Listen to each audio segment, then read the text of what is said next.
제가 아까 그 적혀 있는 요 사조를 갖고 잠시, 설명을 드리면은, 우리가 그렇잖아요. 지금, 우리 사주 명리 체계에서는 이 경우를, 예를 들어서 이 본신인데, 기토가 본신인데, 이 본신에서 이제 월지가 신금인데, 이렇게 해서 신금이 이렇게 그대로 월지로 이렇게 투출된, 이렇게 나타난, 것을 보고서 이제 월지 상관격이다. 이런 얘기를 해요. 이 상관이라는 자체가 우리가 보면은 어떤 특성을 드러내냐면, 우리가 그런 거죠. 그러면, 물론 전체적인 특성에서 이 사람이 이것을 상관이라고 하는 이 특성을 주 무기로서 활용을 한다. 이런 거죠. 활용을. 세상을 살아감에 있어서 이 상관으로 활용을 하는데, 중요한 것은 뭐냐면, 이것이 상관, 그러면 이것만 갖고 우리가 중요시 여겨야 될 거냐 하는 그런 건 아니에요. 우리가, 이 연간에서 겁재라고 하는 것이 이렇게 드러나 있잖아요. 그러면 이것이 어렸을 적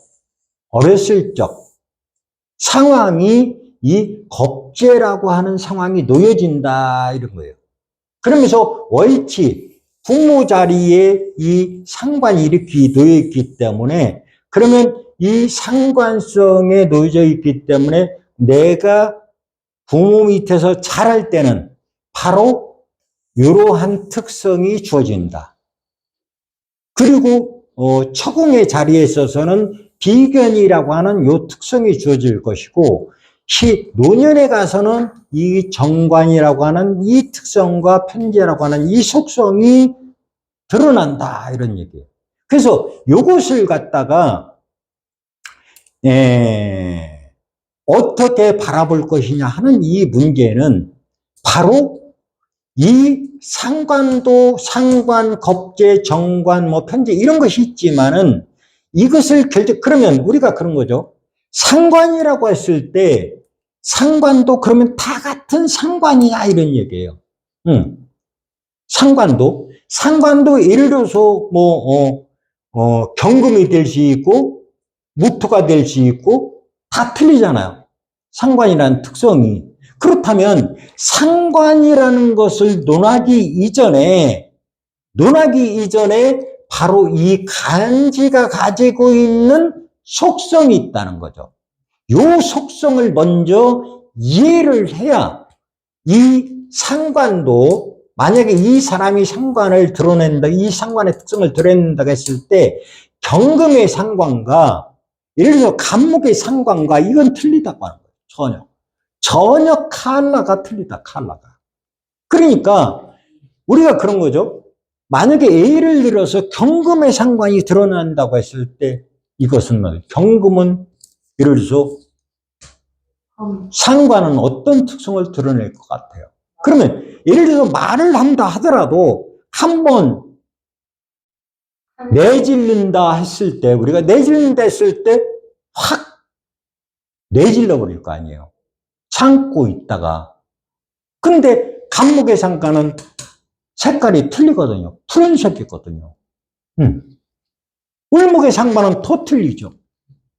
그러니까 바로 이 사람이 상관이라도 속성 자체가 여기에는 무게, 질량, 또 속도 이런 것들이 다 들어있다고 생각하셔야 돼요. 이 간지 속에는 다 속도와 방향과 거리 이런 것들이 다, 그러니까 모든 무게라든 질량과 이런 것들이 다 틀려요. 이런 것들이 머릿속에 정확히 입력됐을 때 이 상관의 속성을 그대로 잘 표현할 수 있다, 이런 얘기예요. 이해되시나요? 바로 이것 먼저, 그래서 이 간지학을 배워야 되는 이유가, 간지를 먼저 이해해야 되는 이유가 바로 여기 있어요. 컬러가 다 틀리다. 그러니까 어떤 사람은 상관인데 오히려 또도 예를 들어서 화가 상관이다 생각. 예를 들어서 병화나 정화가 상관이라고 했을 때 이 사람은 말 자체가 확 떠버리죠. 그리고 속도가 엄청 빠르겠죠. 그런데 이것은 경금 상관이다 그랬을 땐 여기에는 음적인 요소가 가미되어 있어요. 벌써 우리가 가을이라고 하는 음적인 요소가 가미되어 있기 때문에 같은 상관이라 할지라도 표현 방식이 틀리게 되고 말의 무게가, 말의 소리가, 말의 톤이 틀리다고 하는 걸 먼저 철두철미하게 인식을 해야 이 문제를 풀어낼 수 있다고 하는 거예요. 그래서 이 문제는 상관만이 꼭 문제가 아니에요. 정관이라 할지라도 마찬가지라는 거예요. 정관이라 할지라도 어떤 사람은 갑이 정관인 사람이 있고 을이 정관인 사람이 있고 병이 정관인 사람이 있고 다 틀리겠죠. 그러니까 그 정관의 속성을 먼저 이해를 해야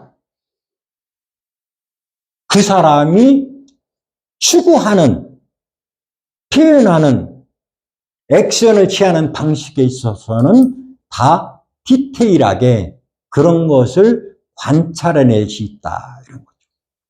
그러니까 이 육친, 우리가 얘기하는 육친을 논하기 전에 이 천간이면 천간, 식간의 가불병정, 무기경신인계의 속성과 실태를 정확히 먼저 알아야 되고 또 지지가 가지고 있는 특성을 먼저 이해를 정확히 했을 때 그 육친이 어떻게 작용할 것이냐 하는 이 문제는 바로 잘 우리가 드러난다 이런 얘기예요. 그래서 이런 문제를 사주를 풀기 전에 먼저 정확한 이해를 하셔야 될 것 같고요. 우리가 육친은 그렇게 중요한 문제는 아니에요. 육친은 간단하기 때문에 예를 들어서 우리가 뭐 정관, 통관, 정제, 편제 이런 식으로 정편을 나누고 하지만은 그런 문제는 부차적인 문제예요. 그러니까 먼저 간지가 우선이라고 하는 거예요. 간지 체계를 먼저 칼라를 정확히 이해하고 넘어가자. 그래서 그런 문제를 내가 먼저 말씀을 드리는 거예요. 그리고 나서 사주를 들여다볼 것 같으면은 우리가 그 사람이 어떤 행동 양식을 할 것이고 어떤 표현 방법을 할 것이다 까지 이렇게 예측해낼 수 있다고 하는 거예요.